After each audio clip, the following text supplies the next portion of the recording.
So the next topic in the digital image processing is the image compression method, and we will talk about first of all the lossless compression method. The first one is the run length coding.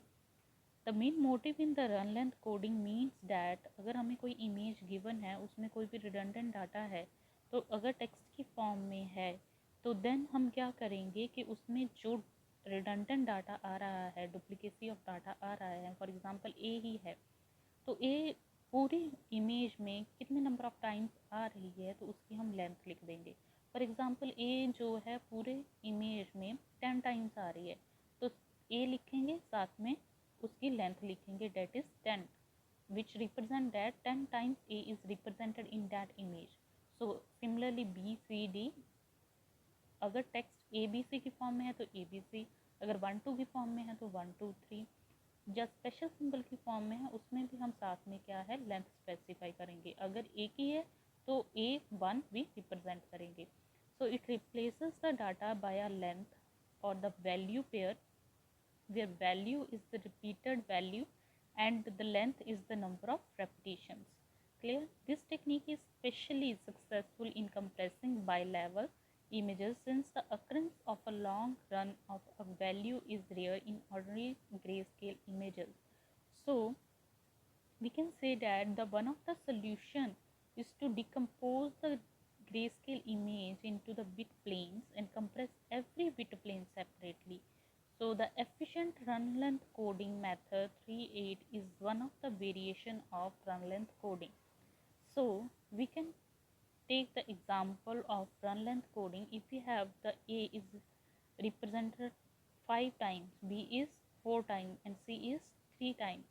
So that is represented in run length coding method is 5A, because A is the occurrence of A is 5 times. So occurrence of B is 4 times and occurrence of C is 3 times. So it is represented by 4B and 3C. Similarly, there are 5 zeros which are to be represented by 5 that specify the length, and 0 specify the text or the digit. And similarly, there are the 4 ones, 4 represent the length and 1 represent the value. Similarly, there are the 3 zeros, 3 represent the length and 0 represent the digit. Next example is there are the alphabet, that is apple, and apple is 5 times.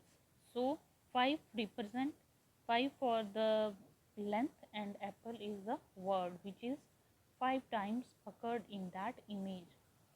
So one of the advantage of the run length coding is it is reversible and it provides the lossless compression. Means that less information is to be reduced or eliminated, we can say that. So what are the drawbacks of the run length coding are: if there are non-repeating values in the data, the run length coding doubles the amount of data compared with the original data. सो इसका meaning क्या है कि अगर हमारे पास repeated data नहीं है but फिर भी हम उसे मैच करते जाते हैं till the end of the image. So अगर ए है ओनली 1 टाइम ही है बट उसे हम मैच करते जाएंगे, तो फॉर द मैचिंग पर्पस जो है वो टाइम जो है वो वेस्ट हो जाता है. सो ए 1 टाइम है, बी 1 टाइम है, सी 1 टाइम है, डी 1 टाइम है, तो हर सिंबल के लिए, हर डिजिट के लिए, हर अल्फ़ाबेट के लिए हमें क्या है टाइम उतना ही डबल लग रहा है, बट कंटेंट जो है हमारे पास सिर्फ एक ही था. So next method is the Huffman coding. In Huffman coding the most popular technique for removing the coding redundancy, and the minimum length is assigned to one with the highest probability.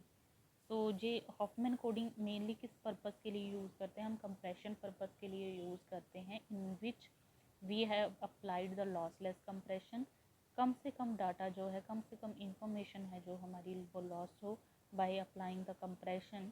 So the result after the Huffman coding is the variable length code, and where the code words are unequal length. 0 1 की form में हम word code की form में इसे represent करते हैं. So Huffman coding yield the smallest possible number of bits per gray level value. तो इसके एग्जाम्पल करेंगे. First of all we have the algorithm for the Huffman coding. तो एल्गोरिथम में हमारे पास क्या है कि पहले हमारे पास फर्स्ट स्टेप क्या है, find the grey level probabilities.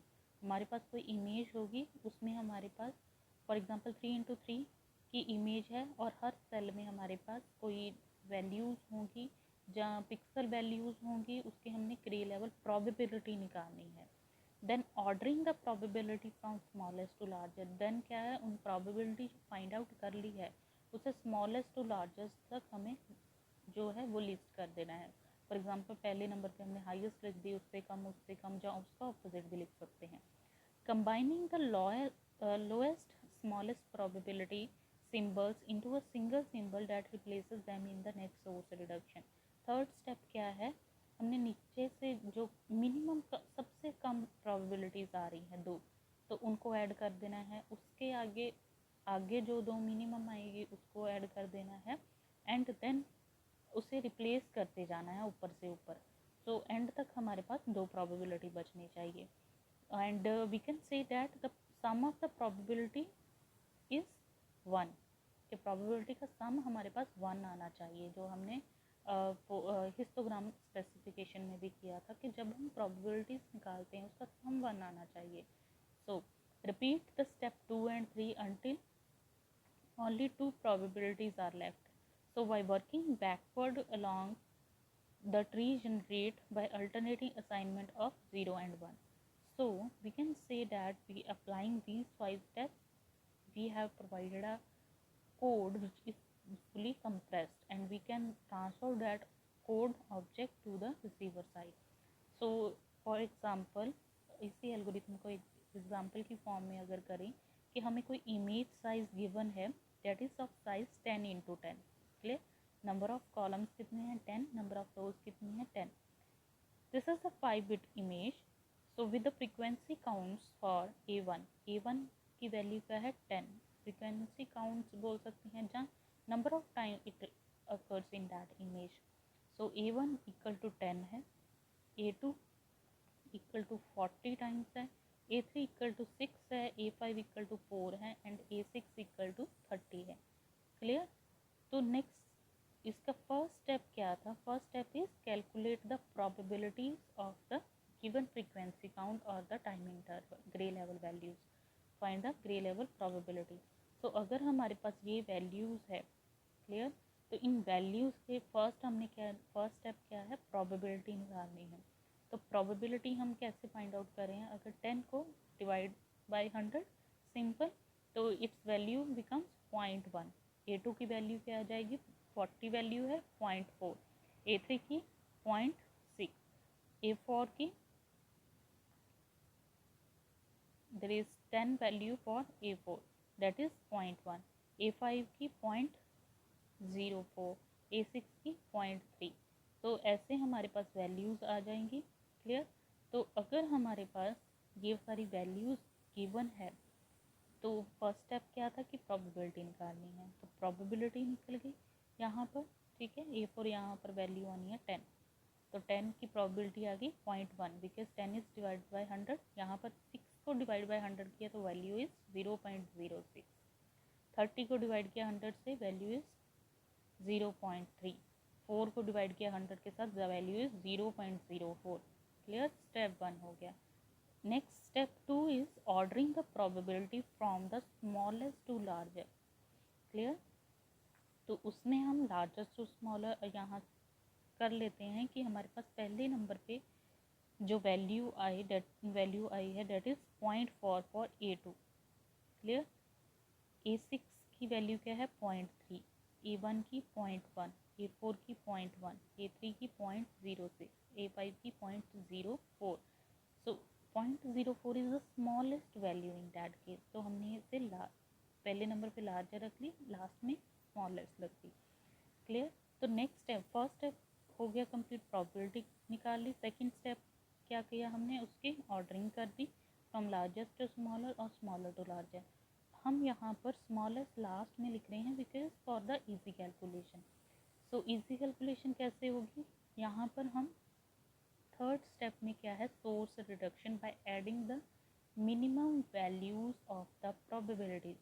So जो लास्ट में जो मिनिमम वैल्यू आएंगी उसको ऐड करते जाना है and replace the value of the previous one. So यहाँ पर क्या है हमारे पास, अब A5 की वैल्यू क्या है 0.04, A3 की वैल्यू क्या है 0.06। सो यहाँ पर हम क्या करेंगे कि वैल्यूज दोनों को हम ऐड करके हमारे पास वैल्यू क्या आ गई 0.1। Clear. So the first reduction case में क्या आ गई, A3 is replaced by the value 0.1। Clear, this is the first reduction. Second reduction में क्या है, तो नेक्स्ट यहाँ पर वैल्यू क्या आ गई 0.1 एंड 0.1। सो 0.1 है तो 0.1 है, दोनों को ऐड किया। नेक्स्ट हमारी क्या वैल्यू आ गई, नेक्स्ट इज 0.2 वैल्यू आई थी, बट हमने सेकंड स्टेप में क्या था कि उसे ऑर्डर भी करना है साथ साथ में। तो ऑर्डरिंग के अकॉर्डिंग जो उससे प्रीवियस A1 की वैल्यू क्या थी 0.1, तो 0.1 जो है स्मॉलेस्ट वैल्यू है उस वो रिप्लेस हो जाएगी A4 से, एंड दोनों को ऐड करके जो वैल्यू आ गई A4 की जगह पर आनी थी, but this is larger than 0.1, सो 0.2 ऊपर चलेगी। Clear. Next this is the second reduction part. Third reduction में 0.2 एंड 0.1 को ऐड किया, दैट इज 0.3। 0.3 इक्वल है A6 एंड A1 की वैल्यू यहाँ पर अब तो इक्वल है। अब आगे पीछे यहाँ मर्जी लिख सकते हैं हम, तो उसमें रिप्लेसमेंट नहीं हुई। Then we have the last 0.3 and 0.3 become 0.6 value. So A2 की वैल्यू क्या बन गई लास्ट रिडक्शन में 0.6 एंड A6 की 0.4। अगर दोनों को ऐड किया जाए लास्ट में हमारे पास वैल्यू क्या बनती है फिर 1। तो 1.0 बन गई।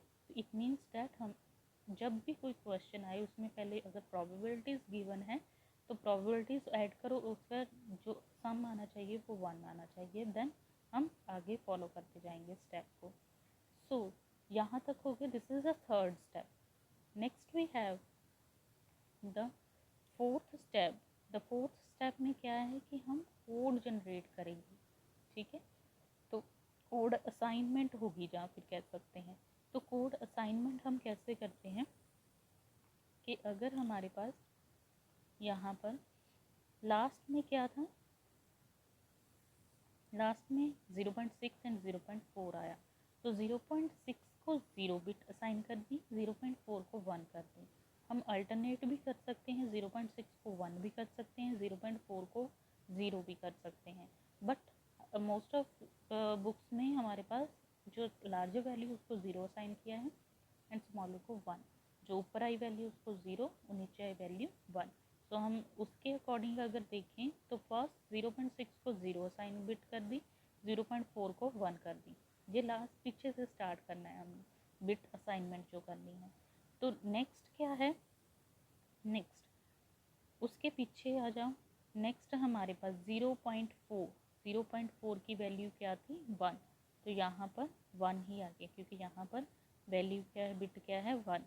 नेक्स्ट 0.3 एंड 0.3, तो ये 0.6 किसकी एडिशन से आया था 0.3 एंड 0.3 के, तो इसकी बिट क्या है 0। तो दोनों जगह पर लेफ्ट बिट्स क्या कर दो 0 रख दो एंड राइट बिट्स क्या कर दो 0 एंड 1, जैसे हमने यहाँ पर किया था। पहली को 0 दूसरी को 1, और लेफ्ट साइड पे फर्स्ट बिट्स जो आई वो सिमिलर होगी जैसी हमारी फोर्थ स्टेप में यहाँ पर दी गई थी, 0 बिट ही थी। तो 0 0 एंड 0 1 फॉर द असाइनमेंट यहाँ तक होगी। नेक्स्ट 0.4 है, यहाँ पर एक ही बिट है 1 1 असाइन कर दिया। 0.3, अब 0.3 जो है नेक्स्ट कहाँ आ रहा है 0 0 0 0 कर दिया। नेक्स्ट 0.3 किस किस सम से आया था 0.2 एंड 0.1 से, तो इसके बिट्स क्या है 0 1, लेफ्ट साइड पे क्या लिख दो 0 1 0 1। क्लियर, दोनों का 0 1 0 1 लिख दिया एंड 0 ऊपर एंड 1 नीचे फॉर द असाइनमेंट, जैसे हमने लास्ट में किया था 0 ऊपर 1 नीचे। क्लियर, एक बार फिर देख लो कि 0.3 किसके समेशन से आया था 0.2 एंड 0.1 को ऐड करके 0.2 आया था, सॉरी 0.3 आया था। तो 0.3 का यहाँ पर कोड क्या है 0 1, तो 0 1 0.2 के स्टार्टिंग में भी 0 1 लेफ्ट साइड पे लिख दो उसके कोड के, और 0.1 के लेफ्ट कोड में भी लिख दो 0 1। आफ्टर डैट 0 ऊपर 1 नीचे, कोड असाइनमेंट हो गए। क्लियर, यहाँ तक हो गया। नेक्स्ट वी हैव, उसके बाद क्या है, 0.4 को क्या किया, 1 असाइन किया, 0.3 को 0 0 ही है, 0.1 की रिडक्शन कहाँ पर हुई, यहाँ से। ठीक है, 0 1 1 कोड। अब 0.1 एंड 0.1 को ऐड करके 0.2 आया था, ये वाला कोड है। तो इसका कोड क्या आया था, बिट कोड 0 1 0 0 1 0 0 1 0, लेफ्ट कोड भी सेम, फिर 0 एंड 1 असाइनमेंट। क्लियर। उसके बाद जहाँ जहाँ सम आते जा रहे हैं उस पर हम कर जाते जाएंगे। नेक्स्ट क्या है, जो नेक्स्ट बिट्स आएंगी, A2 के लिए कोड क्या अब आ गया 1, A6 के 0 0, A1 के लिए 0 1 1, A4 के लिए क्या है, A4 इज 0 1 0 0, A3 का अब कोड कैलकुलेट करना है, तो दोनों को ऐड करके 0.06 को 0.04 को ऐड करके हमारे पास रिजल्ट क्या आ गया, 0.1। तो ये वाला 0.1 जो आया हमारे पास, वो किसके समेशन से है, इन दोनों के। तो 0.1 का कोड क्या है, 0 1 0 1 स्टार्टिंग में लिखा, इसके भी 0 1 0 1 स्टार्टिंग में लिखा, और 0 इसको असाइन कर दिया, 1 बिट इसको असाइन कर दी, जैसे हम लास्ट में कर रहे थे। तो ऐसे सिमिलर असाइन करके हमारे पास सारे बिट कोड जो है वो अभी आ गए हैं। तो A1 से लेके A6 तक हमारे सारे कोड आ गए। नेक्स्ट, तो अगर हमने एवरेज लेंथ निकालनी है इस पूरे के पूरे कोड में, तो एवरेज लेंथ कैसे निकलेगी कि कितना कंप्रेशन हो रही है, कितने बिट्स पर सिंबल आ रहे हैं। तो उसके लिए क्या है कि हमारे पास A2 के लिए कितने बिट्स हैं, 1, तो ओनली 1 बिट। A6 के लिए 0 0 2 बिट्स हैं, it is represented by 2। A1 में 3 बिट्स हैं, 0 1 1 रिप्रेजेंटेड बाय 3। क्लियर। A4 में 4 बिट्स हैं, रिप्रेजेंटेड बाय 4। तो length, average length of each bit code is, each code is calculated by first A2 की probability क्या है, 0.4 बिट्स कितनी है, 1 मल्टीप्लाई 1 प्लस 0.3 बिट्स कितनी आई, 2 मल्टीप्लाई बाय 2। A1 की बिट्स कितनी है, 0.1 प्रोबेबिलिटी इंटू बिट्स कितनी है, 3। 0.1 A4 की प्रोबेबिलिटी है इंटू बिट्स कितनी है, 4। 0.06 A3 की प्रोबेबिलिटी है, मल्टीप्लाई बाय कितनी बिट्स आ रही है, 1 2 3 4 5। क्लियर। 0.04 की भी 5। तो सभी को क्या कर दो, यहाँ पर मल्टीप्लाई करके ऐड करके हमारे पास टोटल एवरेज कितनी आई, 2.2 बिट्स पर सिंबल। सो ये था हमारा हॉफमैन कोडिंग स्टेप्स।